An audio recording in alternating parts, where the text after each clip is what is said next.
All right, my people. Um, I'm very, very excited about this game. I'm very, very excited. So much excited about the Super Eagles performance today. I just want us to talk about one or few things concerning this game today. So I wanted us to take a look at certain things and also from our own side of view, how we see the game. I'm not going to take long here. I just want us to talk and have a little bit of analysis on what happened today. The Super Eagles lovers, anyone that love the Super Eagles, I'm actually declaring today that I love the Super Eagles. I love this team. I so much love this team now. That is it. I think now I can say the Nigerian national team actually have a team now. Yeah, I can actually say the Super Eagles actually have a team now. Eric Shell. Credit to Eric Shell. He have done a great job. And for me, I love the way this team plays. I love the way, just like the way I analyzed this game before now, I said that I don't see anything much different um, from Tunisia. You understand? I don't see anything much different between playing Tunisia, playing Morocco, playing Algeria. You understand? And what I love so much about this Super Eagles team is how the team makes a great team look so average. They look so average, look like it wasn't the team that was playing before. You understand? That is the part that actually triggers me a lot. If you check the game between them and Tunisia, before the game, there was a lot of speculation, a lot of statement. No, they have issues with North African team. Everything was said and analysis about the players, top players, blah blah blah blah blahs.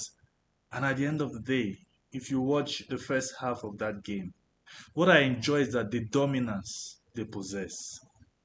So what I realize is it seems like these teams, they actually know the attacking force of the Super Eagles, and that is why they choose to stay back. Because for me, it's more dangerous to them when they try to defend and not to come out to play. But I wasn't expecting this playing pattern from Algeria. I was expecting maybe they will come out, try to get a goal, then they can now fall back on to defend. I wasn't expecting them to start from the beginning to do this. Algerian team looked so average. They looked so. It wasn't the team that topped the group. It wasn't even the team that played against Congo. What I love about the Super Eagles is how they make a good team look simple. And the threat is the attack. So because of the attacking force, this other team chose to be on a counter attack, to play counter in order not to expose. You understand? Now, check the ball possession. Check the way they dominate the game. Check the talisman, Victor Osimhen. This game for me would have been up to 5-0. Yeah, because Akwadan was supposed to score. He was supposed to even had a hat trick in this game. Yeah, he was supposed to have a hat trick in this game. I'm telling you. So, but my concern is, when you create chances as a team, you're bound to score more goals. Look, who are you going to give man of the match? Is it Bassi? Are you going to give it to what is it called? Iwobi? No. Iwobi is becoming something else. Iwobi is becoming something else. Just take a look at the passes. Take a look at the team play. No, I need to give great credit to the coach, Eric Shell. You are really a good coach. For me, at this stage, Nigeria should just give Eric Shell, should I say, an indefinite contract. As long as Nigeria will exist, I'm telling you, this man is a good coach. Within a short while to be able to manage this, you can imagine if he stays there longer. This is a very, very interesting match to play. Now they are now in the semi-finals. I said this before. I said they are a team you don't underrate when it comes to Afcon. Nigeria happen to be one of those teams. So you don't underrate them. In as much as even in their worst situation, their worst scenario, don't underrate them. They will eventually turn up. They will eventually even step up. Who will ever imagine that? Do you know it was supposed to even be 3-0 against Algeria?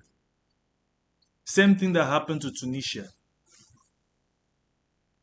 But just because Afcon missed that wonderful, I'm just saying only that one chance if you join everything together. It was supposed to be 3-0. The chances were there. The same Algerian team that have not conceded more than I think one or two goals. Yeah, they topped their group. They just look so ordinary, so normal, like a normal team. So that means if Nigeria happened to be in the same group with them, Nigeria would have still topped that group just the way they beat Tunisia because it's already there. For me, the match between them and Morocco, the only thing Nigeria were going to play against is one, the fans, two, the referee. You can see even in this game, you can see that the Algerians were trying to do that same thing I complained about the North African team. They like bullying the referee. The referee today, the officiating was top notch. It was top notch. I give credit to this referee. I wish they can use this referee in their next game against Morocco because the problem is going to be the fans and also um, the referee because of home advantage. If in the match against Algeria, after the game, there was chaos somewhere, there wanted to be a fight. I don't know. I don't have full information about that, but I saw the Algerian players wanted to escalate, to start fighting. And you don't fight. You fight on the pitch. You don't fight physically on on a game that you were being in the 60th minute. You were still you were two goals down. You know, two goals down, and your dominance was around. In the first half, you had like there was like 60 something to 30 something. Ball possession and dominance in the game. That means Nigeria was 60 something, they were 30 something. Even the ball touches, accurate passes, nowhere to be found. Even no shot on target. No shot on target. Can you imagine? For a team that topped the group, for a team that have not been scored more than one goal, for a team that have the stars, that have that pace, tactics, everything. No shot on target. This thing is exactly what has been happening, especially in their last game. Even the times Nigeria conceded goals, those goals were actually from the chances that the team had then. The only chance they had was the only chance they made use of to score. The possession, ball on target, zero. That was what happened. I think in Tunisia, it was what happened throughout the first half. No shot on target. No shot on target. So I'm declaring to I love the Super Eagles. Now they have a team. Can you imagine controlling the game? And I even thought of that. When you play a North African team, you don't need to rush. That is one mistake that West African team or other teams do or Southern African teams do. When you play teams like North African team, you don't play like you are in one European league. You slow the game down. As long as you slow the tempo down, they are actually getting irritated and they are actually psychologically it affects them. I'm telling you from experience, it affects them. You don't need to be in a rush. But the thing we know that when you do a thing like that, you must have a very good midfielder. You understand? That will also help to float the ball around, toss the ball around. That was the tactics, and that is how Nigeria used to win all these North African team whenever they want to win them. You don't need to be in a rush. Slow the game down. Take it one at a time.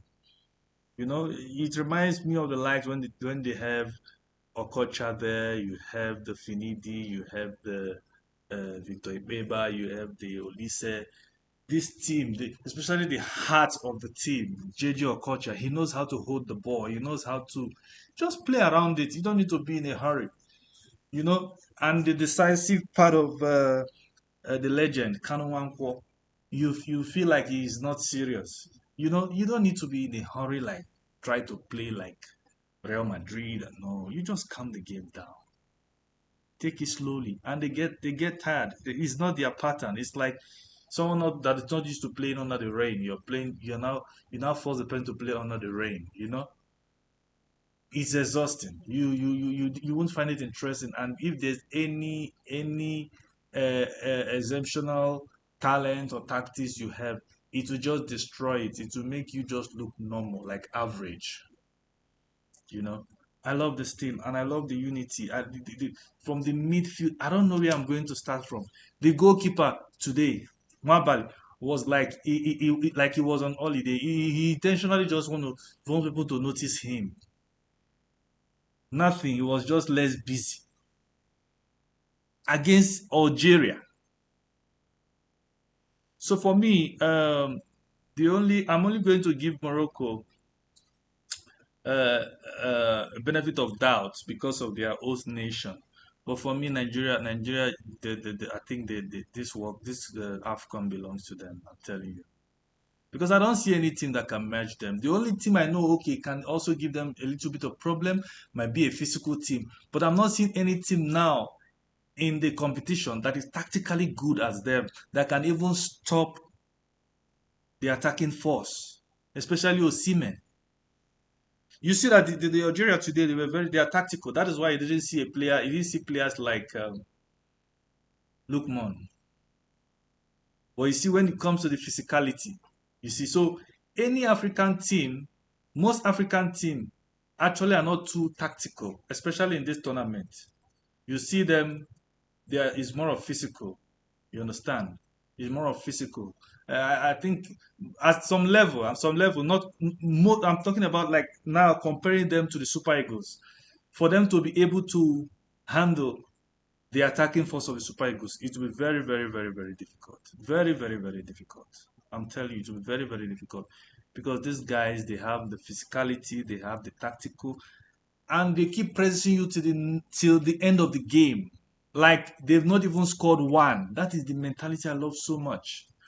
So a situation whereby your defense are actually busy, it will make your attack to have issues with focus. They might actually be falling back to defend. At the end of the day, the goals won't come. That is what Nigeria bring on the table. The Super Eagles, that's what they bring on the table. The attacking force.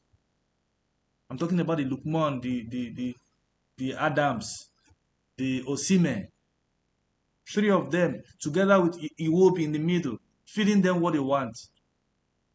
Then I love Bright Osai Samuel. He was fantastic today. For me today was his best game. He have really stepped up. I think he stepped up because there's this other guy. What's that his name? Yeah, it's good to have competition in the team. The way Nigeria plays, they even have a second team that is even capable of winning the game. So everyone wants to step up. Everyone wants to play. You can imagine. There was even a time in the game I think they wanted to substitute Osimhen. Then I don't know what happened. It seemed like he decided he said he don't want to come out of the game or something. Then the coach had to change his mind because while that was happening, there was an injury to Bright Osai Samuel. He was not substituted. So the point here is that everybody wants to play. Everybody wants to be in the game. You understand? Everybody wants to play, and it's a good thing. It's a good thing. So the left back, the right. Is it? No, I don't know where to start. Is it Bruno? Bruno have been fantastic from the three games he have played now. He has been fantastic. Bruno Onyemechi, that was my other problem. Thinking like, okay, Algeria are going to exert pressure. They're going to do that and that. Come on, everywhere is on like working, and the greatest worker is what's his name, Basi. Boss is too strong. And when it comes to that physicality, he's the one that actually brings that up so well, you know. So for me, if Nigeria are able to pass to skate through Morocco, then any other team is not going to be a problem to them because every any other team are not the host. So even when they lost the last Afcon, I think one of the things that helped, like I said in my other video, was because um, Cote d'Ivoire, Ivory Coast, they were actually the host. That fan pressure and everything, it actually helped them to come back into that game. So if Nigeria can be able to break through Morocco, for me, apart from the fans, apart from home advantage, if they place those two teams, Nigeria is going to beat them. Because I'm not seeing anything Morocco is going to play different from what what's it called? Tunisia and Algeria. I don't see anything that Morocco is going to play differently with what they've been doing. It's just the home advantage, home vibe. I'm telling you, any team that can be able to detect the tone of the game, like the tempo of the game, will win Morocco. You see, when you slow the game down, Morocco can't play anything, control the game, like in the midfield. I'm not seeing any midfielder in Morocco's team better than Nigerian midfielders. I'm telling you, there's no who is better than Iwobi in that Moroccan team. You only have Hakimi. Hakimi is he not the right back or what? Yeah, a tree cannot make a forest, and you see how they struggle. It's all about vibe. It's all about once they have full control. I'm telling you, if Nigeria had allowed Algeria to have full control of the game today, I think they would have won that game. As long as they hold on to the ball, not making them have that full control, there will be supply. So that is why my point here is that avoidance of free kicks, red card, yeah, because of home advantage, the crowd going to start shouting, just like what Algeria wanted to do today. Yeah, and you know, host nation. If Algeria are not able to get like 80%, host nation can be able to get like 90%. So if they avoid that, they are going to go through. Because I don't see the Moroccan team, they've not really been tested for me. Like today, I think people still say Nigeria have not been tested or Super Eagles have not been fully tested. Playing Morocco is more than being tested. They've played Tunisia. They've played Mozambique. Mozambique is not a small team in this tournament. See what they played Mozambique with their first clean sheet. Look at what they played Algeria. You know, when they play a team, you say, ah, no, it's simple. This team is not that good. Which team are you going to bring that will be that good? No, any team that come in now, just check, take a look at the game and see how they play. There's no team that can be able to take that dominance from Nigeria, especially from that midfield. The likes of Frank Onyeka, Wilfred Ndidi, Alex Iwobi, those three guys will stop you. They will stop you because you can't even go from the wings. You can't even go through the wings. The only way you can win this Nigerian team, especially, is from the middle, and it's already closed. And that middle provide. And when you come out, there's this devouring attack from Lukman. So for me, it's easy for Lukman to even show up in the game against Morocco. I see Algeria more solid than even Morocco. So I know how demoralizing it is when you concede a goal. So for me, I think Morocco, the test to Morocco is not the team, actually. I'm just in that home advantage vibe, from Morocco. But the only challenge is the fans and the referee. So if you take Morocco out from Morocco, I don't think they are going to play the way they've been able to play. Take them out of Morocco to another location. They won't be able to do that. You will play exactly the way Algeria played, you know? So I know they have stars here and there. Just for me, I only know two persons there in that team. The Real Madrid guy and Hakimi. That's all. And a three cannot make a forest. And it depends on what you are playing. So Nigeria have more advantage. Okay, let's say it's 50-50 because the fans somehow have an edge. The fan is the 12th player or what. So, but as long as Nigeria keep their head low, play the game, stick to their pattern, they will beat Morocco. They'll beat Morocco just like the way they beat Tunisia and Algeria. So if they're able to beat Morocco, everything is gone. There's no team that will now be a problem. Be it Senegal or be it Egypt or be it Ivory Coast, you know. So we'll see how it goes. But for me, even this Nigerian team can even beat Egypt because Egypt have a problem with their defense also. So it's a matter of scoring more, even if Egypt might be able to score a goal or two. Just make sure you score more, you know. So, but if they are able to create chances in the likes of Algeria that have had the best defense, then you can imagine what they would do when they play Egypt. Egypt does not really have that strong defense and all that. And Mosala is not as like the Mosala we know. Yeah, he's just like Maris. So, but Nigeria, what makes them a full team again? If even if Osime is not on the play, other teams are scoring. And remember, one of the positive side or dangerous part of the Nigerian team is the area duels of Osime and other players, even the defenders. They've got that height, so that would be a problem to teams like Morocco, teams like even Egypt. Yeah, so even on the ground, you find that players like Ademola Lookman is also there. So for me, I'm in love with this Nigerian team. I'm so much in love with them. I don't know. I just don't know. I wish this team can go to World Cup. I wish they can go to World Cup because they deserve to be in the World Cup. So we all know the problem. The problem was not even from Eric Shell. It was a damage control trying to fix what have been spoiled due to hiring coach, firing the coach, players not being able to leave club side to play at the beginning of the qualifiers. So yeah, but we'll see. For me, I think it's a good foundation. It's a good team. Now I can say that the Nigerian national team, the Super Eagles, actually have a team now. I just wish they can keep Eric Shell long enough to be able to gel this team because he tend to know the players, their strength and their weaknesses, and makes them better than what we've ever seen. Who ever believed that Iwobi will start playing like his uncle JJ Okocha? If Iwobi has been playing like this, come on, by now, maybe all the stories of World Cup wouldn't have been. So all these players have already been built by Eric Shaw and bring out the best in them.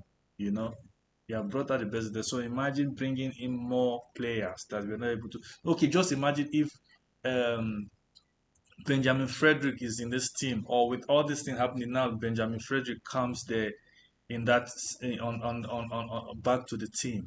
Do you know how solid this team will be? That means the first team will be as good as the second team because Paul Onuachu is the best striker in the Turkish league. While Osimhen is there, which is the talisman in the Super Eagles. So are you telling me in a game where you put Paul Onuachu in the place of Osimhen is not going to score? He will do well. Like take just like the game they played against I think against Mozambique. Yeah, where they took out almost the whole team. They still played like no one left. You understand? So that's all for today's live. I'm so excited. I'm so in love with this team and people.